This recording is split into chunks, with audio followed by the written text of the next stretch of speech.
얼마 전에 아주 특별한 식당에 가서 식사할 수 있는 기회가 있었는데요. 백숙을 전문적으로 하는 그런 식당이었습니다. 그런데 거기에서 식사를 하면서 아주 특별했던 기억이 있는데, 그게 바로 그 백숙집을 운영하시는 사장님이 사상의학에 아주 능통하신 분이었습니다. 그래서 식사를 하는 동안 사상의학적 방법으로 손님들을 이렇게 접대를 해주시고요, 그 다음에 그 사람의 기가 막혀 있는지 뚫려 있는지를 사장님이 직접 알려주세요. 그래서 막 어깨도 이렇게 주물러 주면서 마사지도 하고요, 기가 뚫리게 하신다고요, 손가락으로 머리를 탁탁탁탁탁 치시고요, 이상한 추를 갖고 계시는데 기가 막혔으면, 이게 사람의 기가 막혀 있으면은 추가 흔들리지 않는다고 하더라고요. 그런데 본인이 이렇게 마사지를 하고 기를 탁 뚫고 나면은 추가 쫙 흔들린다고 하시는데 아주 특별했던 기억을 가지고 있습니다. 그런데 그 사장님이 저한테 태음이다라고 얘기하시더라고요. 제가 사상의학적으로 볼 때 태음인의 기질을 가지고 있다라고 얘기하시는데 그게 무슨 소린가 싶어가지고 그걸 한번 찾아봤어요. 닥터 K 마음문제연구소의 책이라는 책이 있는데, 이 책의 저자였던 강용혁 선생님의 이 태음인에 관한 기록이 있는데, 이걸 읽다 보니까 너무 재밌어요. 한번 공감되시는 분들도 있을 것 같아서 한번 잘 읽어드릴 테니까 혹시 나도 이런 기질이 있는가 한번 잘 들어보시길 바랍니다. 갈등 상황이 생기면 태음인은 감정적 순발력에 대한 전투력이 한없이 떨어진다. 형광등처럼 한 박자 느리다. 갈등 상황에서 말없이 뚱하니 넘어간다. 처음 접하는 상황일수록 순간 긴장한 탓에 적절하게 대응을 못한다. 이러다 보니 웬만하면 참게 된다. 또 상대와 언쟁을 벌이는 상황에선 지나치게 긴장해 논리적 대응을 못하고 흥분한다. 이런 일이 반복되면 결국 속으로는 부당하다, 억울하다 여겨도 결국 참는 선택을 한다. 어떠세요? 들어보시니까 내 얘기 같은데 하시는 분들 혹시 계십니까? 이런 분들 조심하셔야 돼요. 왜 그러냐면은, 그래서 태음인은 우라병이 가장 많은 유형이다. 타고난 성정 때문이다. 일단 문제가 생겨도 참고 보는 기질이 강하다. 게다가 시시각각 변화가 심하고 대인관계가 빈번해진 도시사회에서 유독 다른 체질에 비해 스트레스를 많이 받는다. 그러다 보니 갈등 상황에서 자기 의사표현의 타이밍을 놓치기 쉽다. 순간 당황해서 어물쩍 넘어갔지만 막상 다시 생각해보니 억울하고 답답하다. 또 자신의 불만을 겉으로 드러내기를 주저하는 성정이 강하다. 처음 만나는 이에게는 속내를 잘 드러내지 않는 것도 마찬가지이다. 본인 얘기이신 것 같으신가요, 혹시요? 이와 같은 성정이 있으신 분들은 막 참고 속을 끓인다라고 얘기하고 있어요. 아니, 목사님이 갑자기 설교 시간에 왜 사상의학 얘기를 하고 계신가 얘기하실 거예요. 근데 이게 참 재미있어요. 왜냐하면은 이 태음인은 이렇게 속으로 삭히고 자신의 화를 속으로 쌓고 이런 성향이 있는 반면에 소음인, 그러니까 태음인이 아니고 소음인은 어떤 성향이 있냐면은, 갈등 상황이 생기면 소음인은 내가 옳다, 내 생각이 맞다라는 관점에서 논리적으로 따지고 든다. 그러니까 자신이 옳다고 생각한 결론을 상대방에게 어떤 식으로든 표현하려고 애쓴다라고 하고 있어요. 그러니까 태음인하고 소음인하고 성향이 조금 다르다라는 것을 알 수 있어요. 한편 소양이 있어요. 소양이는 자신이 불리하면 불쌍한 척 연민 작전을 이용하고 상대의 허점이 분명히 보이면 내가 틀렸다라며 따져서 이기려고 한다. 감정 처리가 빨라 상대를 쥐락펴락하기에 큰 스트레스를 받지 않는다. 소양이는요, 스트레스를 거의 받지 않는다라고요. 그리고 뭐 연막 작전을 사용하고요, 상대방의 마음을 쥐락펴락했다란다고 하는데, 혹시 소양인 기질을 가지신 분이 있습니까? 제가 이 태음인과 소양인 이런 얘기를 왜 자꾸 하게 되냐면요, 이 말씀을 준비하면서 말씀이 이렇게 깊이 묵상을 하는데, 이 십자가에서 마지막으로 달리셔서 이 모든 고난과 고통을 당하시는 예수님의 그 마음과 그 상태가 인내하고 참고 끝까지 견디는 마치 태음인 같은 모습이 보였었어요. 그런데 그냥 태음인도 아니고요, 완전체 태음입니다. 너무너무 참으시는 거예요. 너무너무 인내하시고 끝까지 견디시는 모습을 보여주신다라는 것이었습니다. 사실 오늘 본문은요, 예수님의 죽음과 관련해서 두 가지 주제의 이야기를 하고 있는 것입니다. 한 가지 주제는 예수님의 패에 대한 이야기고, 한 가지는 또 예수님의 옷에 대한 이야기입니다. 그런데 이 예수님의 패와 옷이 사실은 참고 인내하고 있는 그 예수님을 아주 극단적인 상황으로 몰아넣고 있는 요소를 지니고 있어요. 예수님의 패화옷이 어떻게 예수님을 그 극단적인 상황으로 몰아넣고 있는가, 그 요소를 우리가 본문 말씀을 통해서 하나하나 한번 살펴보겠습니다. 첫 번째는 예수님의 패입니다. 예수님의 패는요, 이 패를 기록한 사람은 성경의 19절에 보니까 빌라도가 기록하였다라고 쓰고 있어요. 빌라도가 썼다라는 단어의 용례를 보니까 아마 빌라도가 직접 기록을 했을 것 같아요. 그리고 20절에 보면요, 그 패의 내용을 기록하는데 그 글자가 히브리어, 그리스어, 헬라어 이렇게 세 가지 언어로 쓰여져 있다라고 기록이 되어 있습니다. 그러니까 아마도 빌라도가 직접 기록을 했다라는 것을 우리가 추측해 볼 수 있습니다. 그런데 빌라도가 썼던 이 패라는 것은 어떤 것을 얘기하는 거예요? 죄의 명을 기록하는 것을 얘기하는 거예요. 어떤 사람의 범죄나 그 사람이 잘못한 것에 대한 것을 기록하는 죄의 명을 기재한다라는 것입니다. 이렇게 죄의 명을 기재한다라는 것은요, 사람으로 하여금 수치심과 모멸감을 주시는 것이고요, 또 그 패를 보는 사람, 거기에 적혀있는 내용을 보는 그 보는 사람들로 하여금 경각심과 두려움을 갖도록 하는 것에 목적이 있는 것입니다. 그래서 패를 크게 만들어서 거기 내용을 쓰는 거예요. 오늘날도 비슷한 것이 있어요. 예를 들어 뉴스를 보게 되다 보면은 강력 범죄 피의자의 신상을 공개하는 것들이 있어요. 이름과 사진이 이렇게 뉴스에 딱 뜨잖아요. 또는 성범죄자 신상 공개하는 것이 있어요. 사이트에 딱 들어가게 되면요, 이름과 그 사람이 어디 사는 거, 그리고 어떤 전력에 있는지도 거기에 딱 이렇게 떠요. 사람들이 그걸 보면은 어떤 걸 느끼겠어요? 막 모멸감과 수치심을 느끼지 않겠어요? 왜? 내 정보가 다 공개가 되니까 내 가족이 누군지, 내가 어떤 일을 했는지, 내가 다녔던 학교가 어떤지, 내 친구들이 누구인지 그게 확 드러나잖아요. 그래서 그걸 통해서 사람으로 하여금 모멸과 수치심을 갖게 하는 거고, 또 그걸 바라보는 사람들로 하여금 두려움과 경각심을 갖게 한다라는 거예요.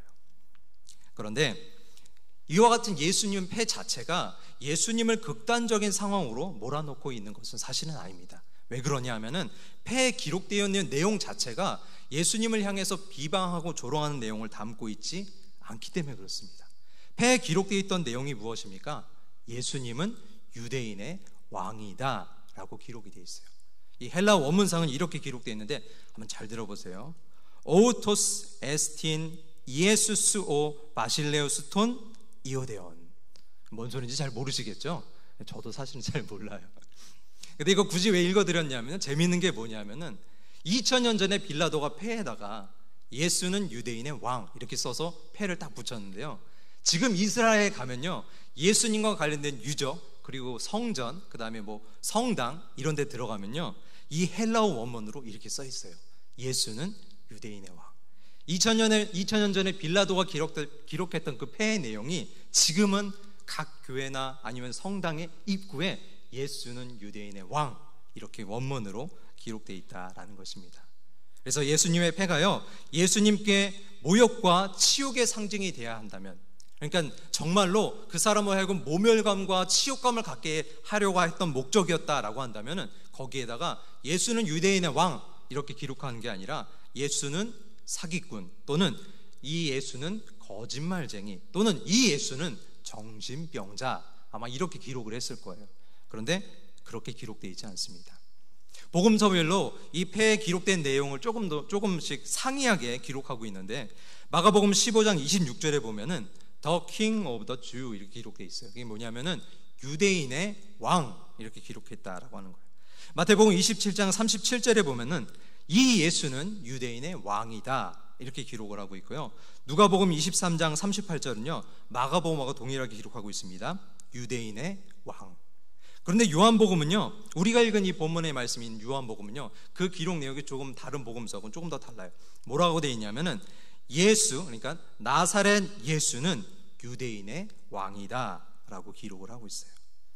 앞에 있는 내용, 다른 복음서들과 내용이 조금 다르죠. 그냥 유대인의 왕 한 게 아니고요, 나사렛 예수라는 아주 특정한 지명과 그 명칭을 사용해서 이야기를 하고 있는 것입니다.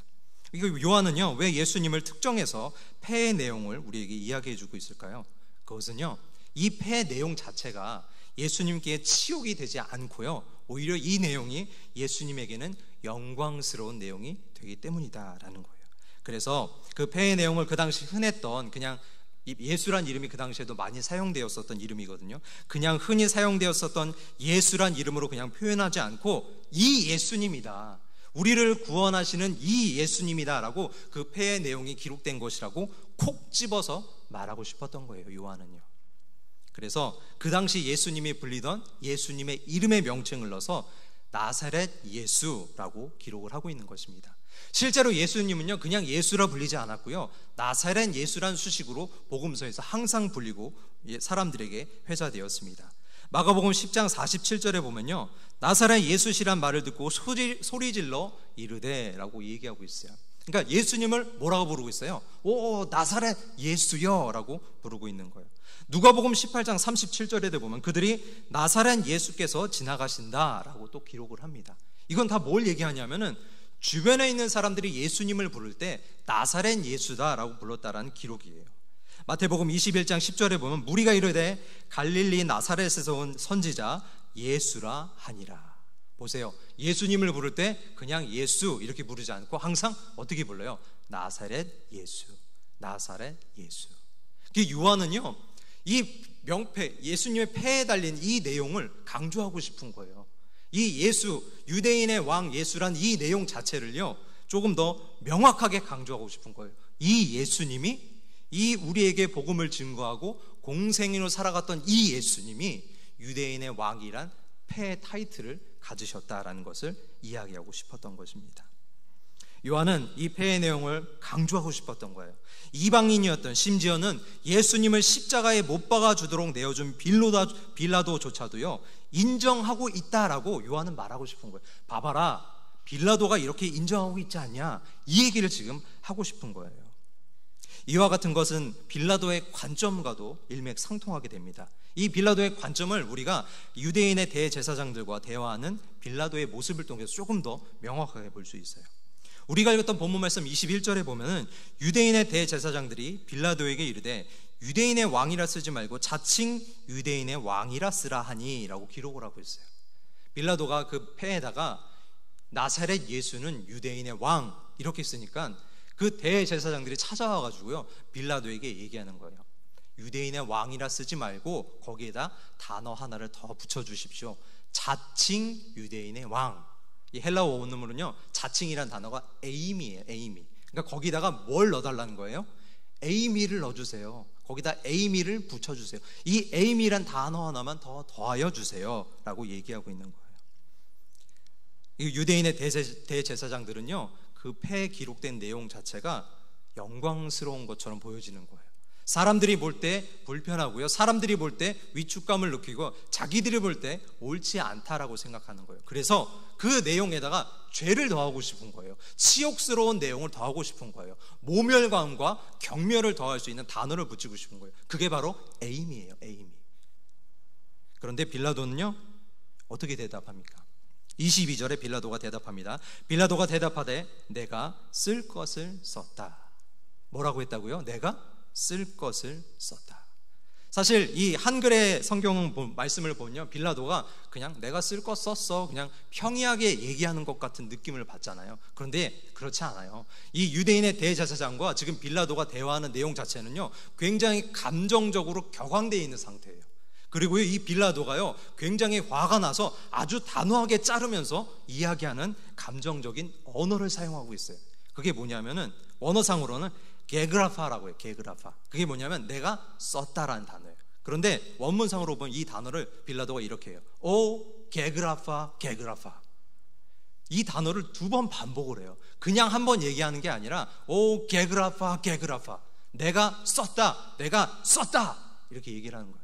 이게 무슨 말이냐면은 그 당시에 어떤 말이나 자기가 특징적인 얘기라고 강조하고 싶은 얘기가 있을 때 강조 용법으로 두 단어를 반복해서 사용하는 단어를 차용해서 지금 이야기하고 있다라는 것이에요. 이걸 대표적으로 볼 수 있는 게요 예수님이 복음서의 내용을 이야기하시거나 사람들에게 말씀을 증거하실 때 항상 하시는 말씀이 있어요. 그게 뭐예요? 내가 진실로 진실로 내게 이르노니. 내가 진실로 진실로. 예수님도요 무언가 강조하고 확실한 메시지를 사람들에게 심어주고 싶으실 때는 강조하시는 거예요. 진실로 진실로. 이게 원어상으로는 아멘이거든요. 예수님 말할 때 아멘 아멘 레고 이렇게 하는 거예요. 내가 진실로 진실로 얘기한다. 빌라도가요, 유대인의 대제사장들 찾아와가지고 얘기하는 그 상황에서 얘기하는 거예요. 아이 개글 아파, 개글 아파 하면서 딱 끊는 거예요. 자꾸 추잡하게 와서 구걸하고 이야기하고 자기가 했던 모든 것에 거기다 단어 하나만 더 해주세요. 그 모습이 너무 치졸하고 옹졸하니까 딱 잘라 얘기하는 거예요. 더 이상 말하지 마라. 내가 썼다. 2번 말하기 싫다. 여기서 끝내라. 딱 하고 이야기를 하고 있는 거예요.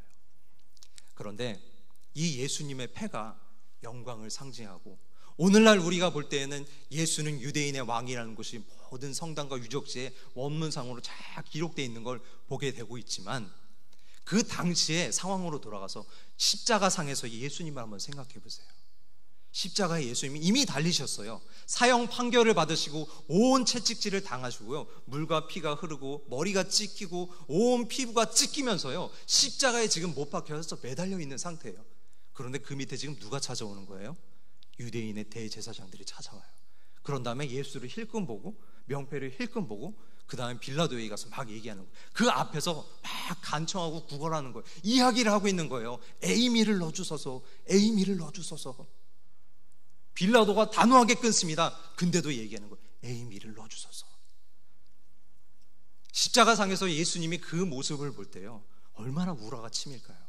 얼마나 답답하겠어요. 이미 예수님은 사형 판결을 받고 이미 십자가에 못 박혔어요. 이미 죽어가고 있는 상태예요. 그런데 그 밑에 찾아와서요, 유대인의 대제사장이라는 사람들이 하는 행동 거지를 보세요. 얼마나 추잡합니까? 얼마나 지저분해요.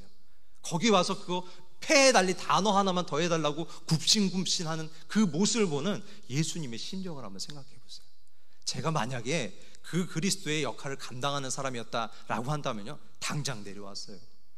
너 지금 그게 말이야? 지금 나한테 그걸 지금 하라는 얘기야? 겨우 이거 단어 하나 해달라고 지금 얘기하는 거야?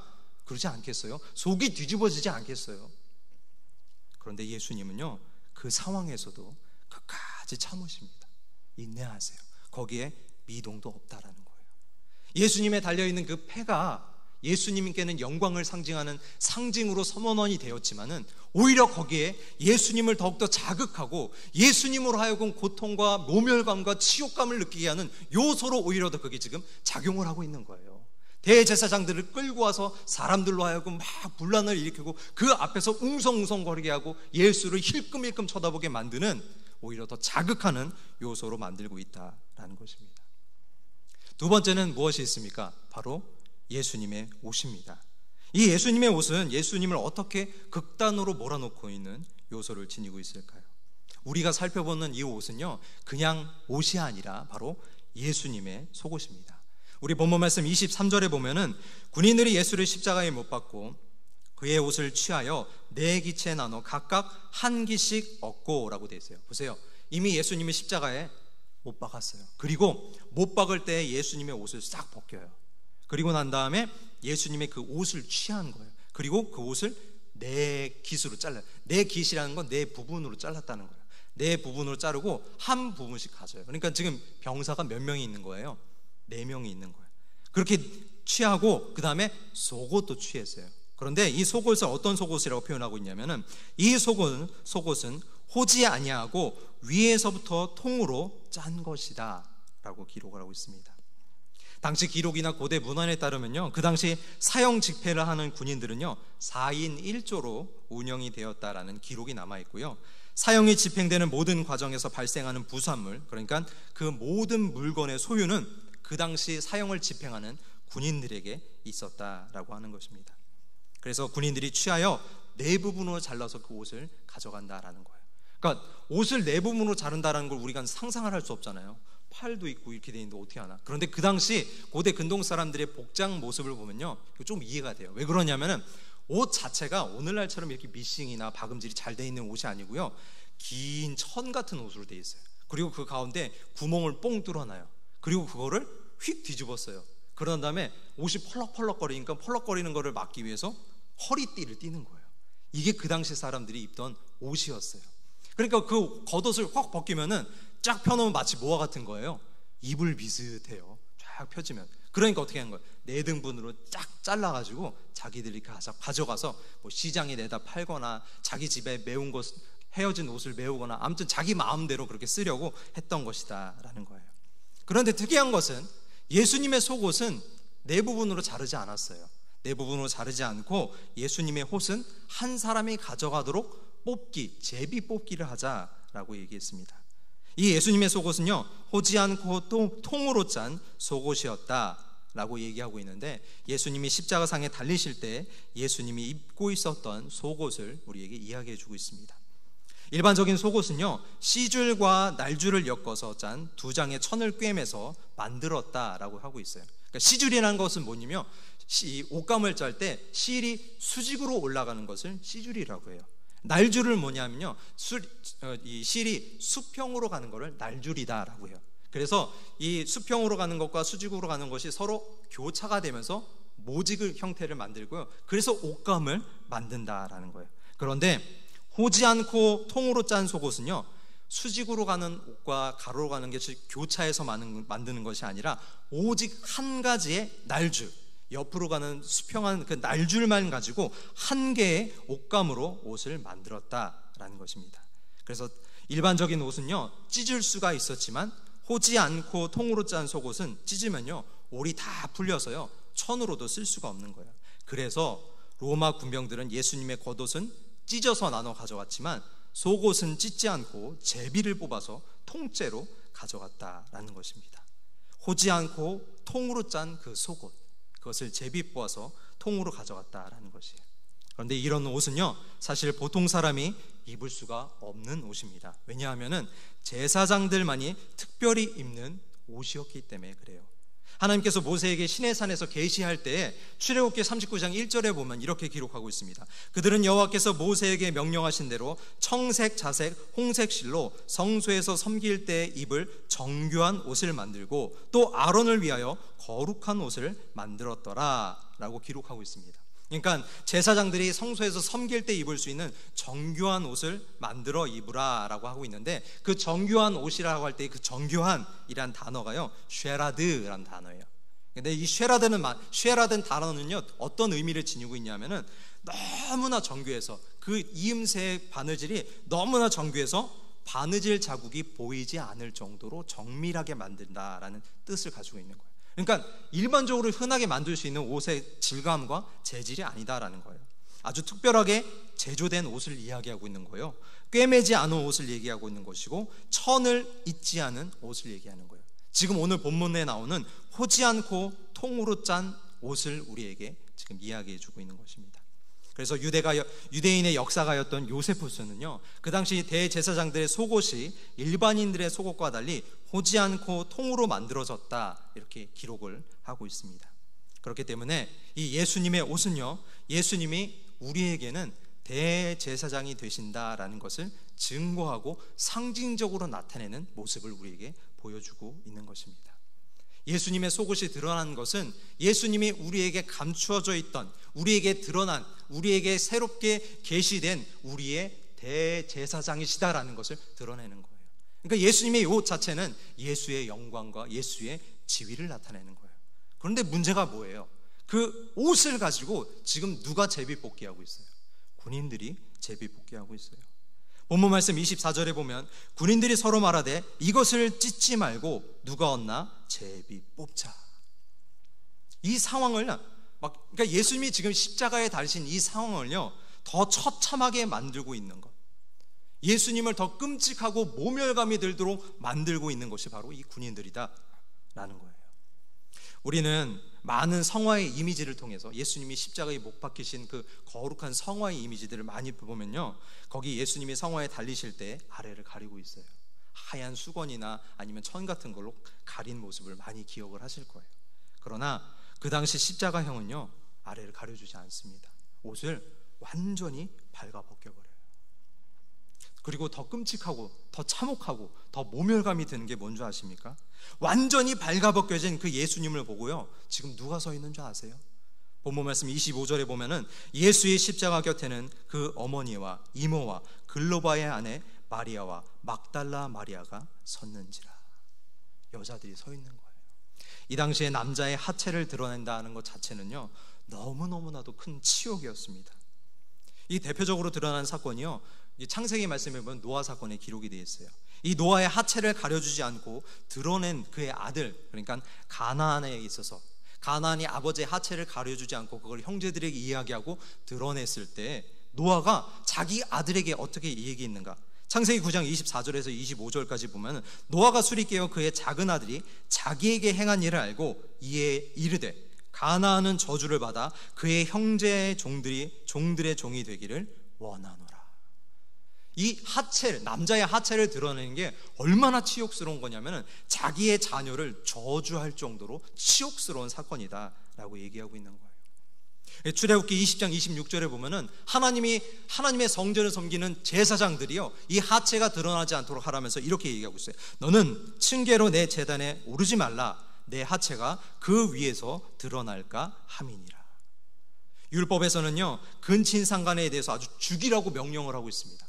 왜 명령하고 있는 줄 아세요? 그 이유가 레위기 20장 11절에 이렇게 기록하고 있어요. 누구든지 그의 아버지의 아내와 동침하는 자는 그의 아버지의 하체를 범하였은즉 둘 다 반드시 죽일지니 그들의 피가 자기에게로 돌아가리라. 보세요, 고대 근동사회에서 남자의 하체가 드러나는 것 자체가 얼마나 끔찍하고 참혹한 일인가.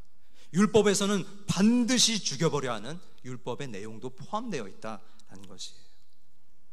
이와 같이 치욕적인 상황, 모든 것이 발가벗겨졌는데요, 세상에 그 예수님의 속옷을요, 군인들이 밑에서 히히덕거리면서 제비 뽑고 있는 거예요. 그것도 모자라서요, 그거를 사랑하는 어머니가 피눈물을 쭉 흘리면서 그거를 쳐다보게 만들어요. 이와 같은 상황 여러분이라면 견디실 수 있겠습니까? 아마도 그래서 예수님은요, 감람산에서 이 땀방울이 핏방울이 되는 것처럼 떨어지도록 아마 이렇게 기도하셨던 것 같아요. 마가복음 14장 36절에 보면 이르시되 아빠 아버지여 아버지께는 모든 것이 가능하오니 이 잔을 내게서 옮기시옵소서. 예수님이 감당할 수 없을 만큼, 육체로 오신 예수님이 감당해내기, 인내하기 어려울 정도로 너무너무 참혹한 사건이 앞에 있는 것을 주님은 바라보고 계시는 거예요. 이미 예수님이 십자가에 못 박히셨어요. 이미 죽어가고 있는 거예요. 그런데도 그 상황 가운데서도요, 그 대제사장들이 와서 그 단어 하나 써주세요. 예수를 조롱하고 비웃고요, 그 앞에서 모욕적인 언사를 행하는 그 참혹한 상황을요, 예수님은 견디시고 있는 거예요. 참고 인내하시고 있는 거예요. 예수님의 속옷을 발가벗겨서요, 그걸 누가 가질까 하고 히히닥거리면서 막 웃으면서 제비 뽑고 있는 모습을요, 십자가상에서 예수님은 바라보고 지금 계시는 거예요. 예수님의 발가벗겨진 육체를요, 그의 어머니와 자녀와 그의 사랑하는 제자들이요, 피눈물을 흘리면서 울부짖음과 고통 가운데 바라보게 하신다라는 거예요. 그거 감당되시겠어요? 참으실 수 있겠어요? 그런데요, 보세요, 예수님이 힘이 없습니까? 예수님이 능력이 없습니까? 아니에요. 감람산에서 잡히실 때 그 예수님을 구하겠다고요, 베드로가 칼을 빼들어서요 막 그 종들을 치고요, 막 예수님을 구하려고 막 난리를 치니까요, 예수님이 그 칼집을 도로 넣어라 이렇게 얘기하시면서 마태복음 26장 53절에 이렇게 얘기합니다. 너는 내가 내 아버지께 구하여 지금 12군단도 더 되는 천사를 보내시게 할 수 없는 줄을 모르느냐. 예수님이 이와 같은 말씀을 하시는 거예요. 예수님이 그와 같은 능력이 있으시다, 우리에게 얘기하시는 거예요. 내가 지금이라도 당장 아버지께 구하면은 12군단도 넘는 병력을 동원해서 이 세상을 정화시키는 그와 같은 힘과 능력이 내게 있는 줄 너는 모르느냐. 내게 힘이 없는 줄 아느냐. 내게 능력이 없는 줄 아느냐. 아니야, 난 힘이 있어, 난 능력이 있어, 나에겐 불가능한 것이 없어. 왜? 나는 하나님으로 이 땅에 왔기 때문에 나는 모든 것을 할 수 있어.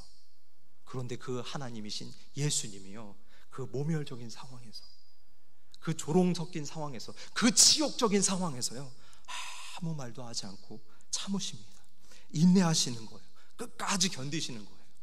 오히려 예수님의 패와 예수님의 속옷은요, 우리에게 예수님의 영광을 드러냈지만 오히려 그것이요, 예수님을 더 극단적인 상황으로 몰아넣고 자극하는 요소로 작용을 하고 있는 거예요.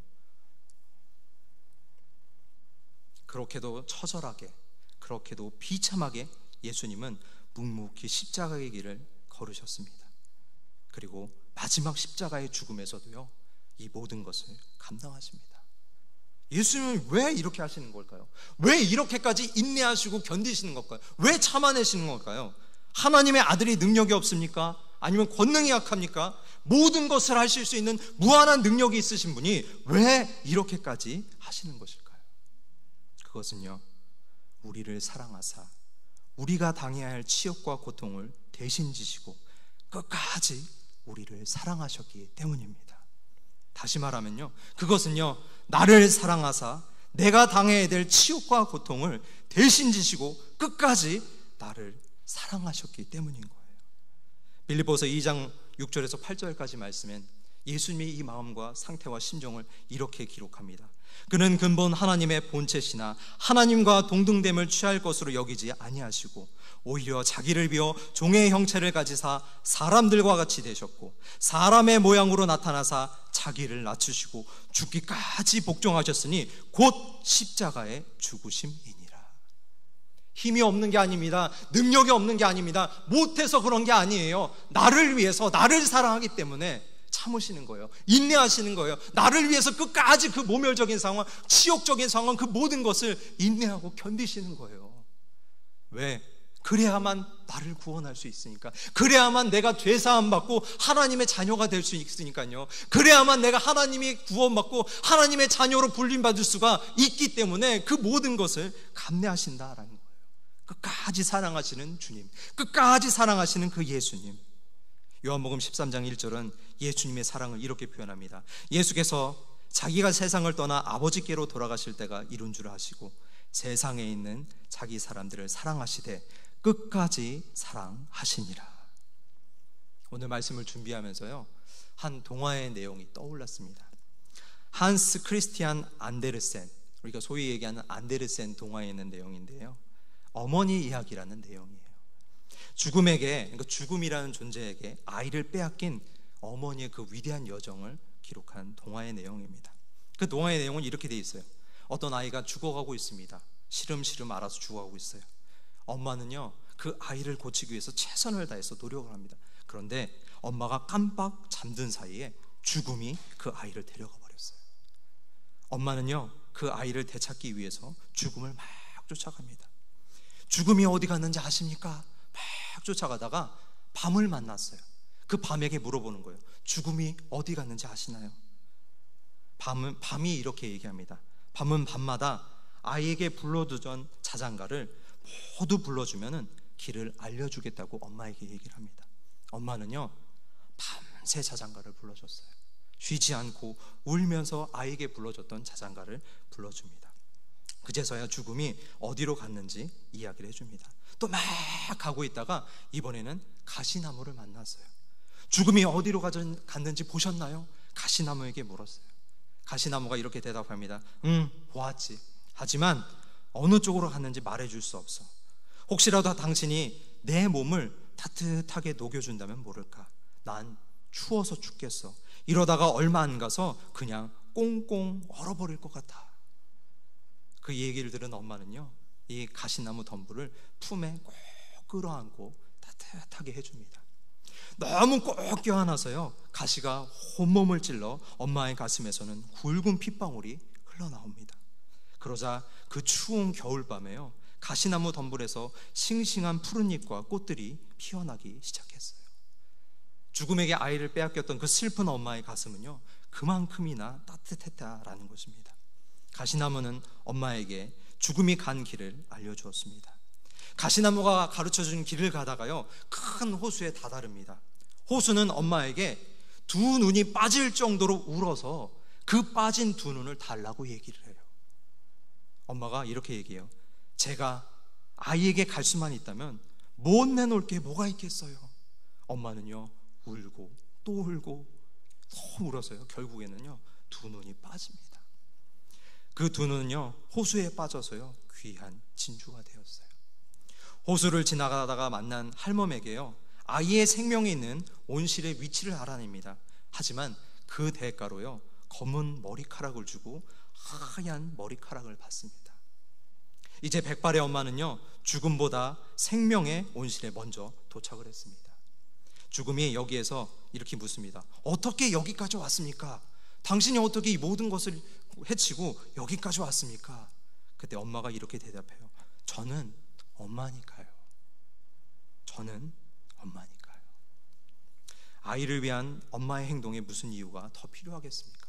저는 엄마니까요. 이 한마디로요, 그녀가 왜 저런 험한 길을 겪으면서 갔는지까지, 그리고 왜 죽음을 찾아갔는지까지 우리는 알 수가 있는 내용이에요. 바꿔서 얘기해 볼까요? 예수님은요, 왜 저런 모욕과 비난을 감수하면서까지 끝까지 인내하시는 걸까요? 예수님은 왜 참아내시는 걸까요? 거기에 말 한마디 하지 않고 왜 끝까지 인내하시는 걸까요? 예수님은 왜 거기에서 내려올 수 있는 힘과 능력이 있음에도 불구하고 그것을 내놓지 않고 묵묵히 그 치욕과 모든 것을 감당하고 계시는 걸까요? 우리를 사랑하시기 때문에 그래요.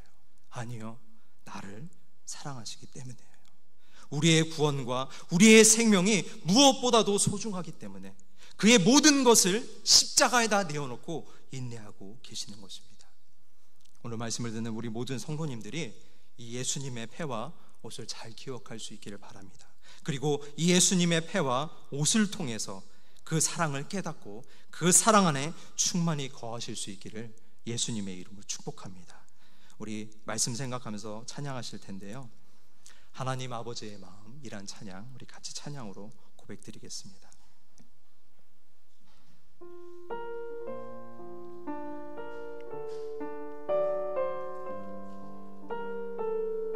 우리를 사랑하시는 그 주님의 마음을 우리도 소망하는 마음으로 같이 고백하겠습니다.